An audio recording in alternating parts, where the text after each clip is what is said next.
রোজা রেখে যে ব্যক্তি মিথ্যা কথা, মিথ্যা কাজ মানে পাপ কাজ, অন্যায় কাজ ছাড়তে পারলো না, তার না খেয়ে থাকা, না পান করে থাকাতে আল্লাহর কিছু যায় আসে না।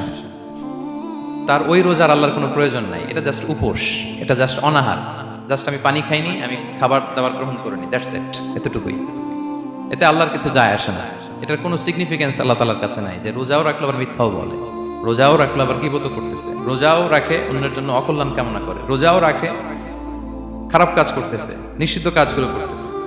তাহলে এই রোজা রাখা না রাখার সময় এই রোজায় কোনো ফায়দা নাই।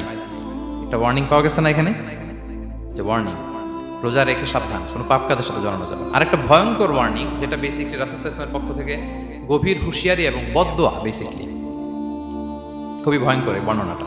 মুসনাদে বাজ্জারে হাদিসটা এসেছে, হাদিসটি হাসান পর্যায়ের হাদিস। জাবির ইবনে সামুরা রাদিয়াল্লাহু তাআলা আনহু বলেন, সাইদান নবী সাল্লাল্লাহু আলাইহি ওয়াসাল্লাম আল মিম্বার, রাসূল সাল্লাল্লাহু আলাইহি ওয়াসাল্লাম মসজিদে নববীর মিম্বারে আরোহণ করলেন। ফাকালা আমিন আমিন আমিন, তিনবার তিনি আমিন বললেন, আমিন আমিন আমিন।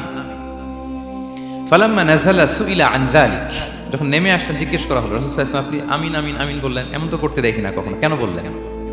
ফাকালা, রাসূল সাল্লাল্লাহু আলাইহি ওয়াসাল্লাম বললেন, আতানি জিবরিলু, জিবরাইল একটু আগে আমার কাছে এসেছে।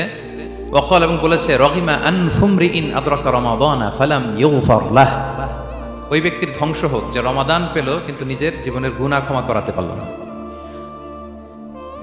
কুল আমিন, আমাকে আমিন বলতে বলা হলো। ফাকুলতু আমিন, আমি বললাম আমিন। রহিমা আনফুমরিইন যুকিরতা ইনদাহু ফালাম ইউসাল্লি আলাইহি, যার সামনে হে নবী আপনার নাম উচ্চারণ করা হলো কিন্তু সে আপনার উপর দুরূদ পড়ল না, তার ধ্বংস, আমি বললাম আমিন। রহিমা আনফু রাজুলিন আদরাকা ওয়ালিদাইহি আও আহাদাহুমা ফালাম ইউগফার লাহ, যে ব্যক্তি তার পিতামাতা উভয়কে পেল কিংবা দুজনের একজনকে পেল কিন্তু তাদের সেবা শুশ্রূষা, তাদের প্রতি ইহসান করে, তাদের খেদমত করে সে ক্ষমা পেল না, আল্লাহর পক্ষ থেকে ক্ষমা অর্জন করতে পারল না, তার জন্য ধ্বংস, আমি বললাম আমিন।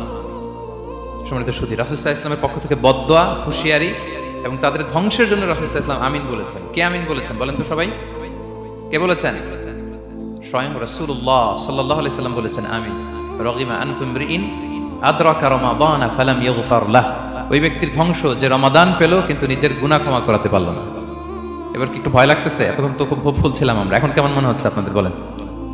রমাদান পেলাম কিন্তু মুক্তি নিশ্চিত করতে পারলাম না, ক্ষমাপ্রাপ্ত বান্দাদের যে লিস্ট ওখানে নিজের নাম তুলতে পারলাম না, তাদের জন্য ধ্বংস।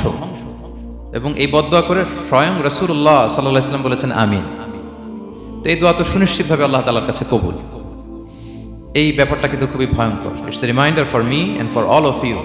আমরা যেন আমাদের প্রত্যেক কাজের মধ্যে দিয়ে রমাদানে এটা ভাবি যে আমি ক্ষমাপ্রাপ্ত বান্দাদের অন্তর্ভুক্ত হতে পারলাম কিনা, এই রমাদানে ইবাদতের মধ্যে দিয়ে আমি আল্লাহর ক্ষমা, মুক্তি, জাহান্নাম থেকে মুক্তি নিশ্চিত করতে পারলাম কিনা, এটা কিন্তু আমাদেরকে বারবার খেয়াল রাখতে হবে।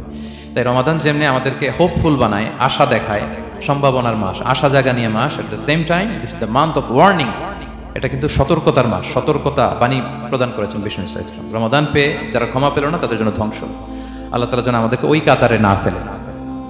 আল্লাহুম্মা জাআলনা মিন উতাকাইকা মিনান নার ফি শাহরি রমাদান, আল্লাহুম্মা আমিন। যারা ক্ষমাপ্রাপ্ত বান্দা হবে আমরা যেন তাদের অন্তর্ভুক্ত হতে পারি, আল্লাহ তুমি কবুল করো। আমরা সবাই পড়ি আমিন। পাশাপাশি সম্মানিত সুধী, আমাদের মুহতারাম ইউসুফ স্যার খুব সুন্দর করে, খুব সংক্ষেপে তাকওয়ার ব্যাপারে বলছিলেন।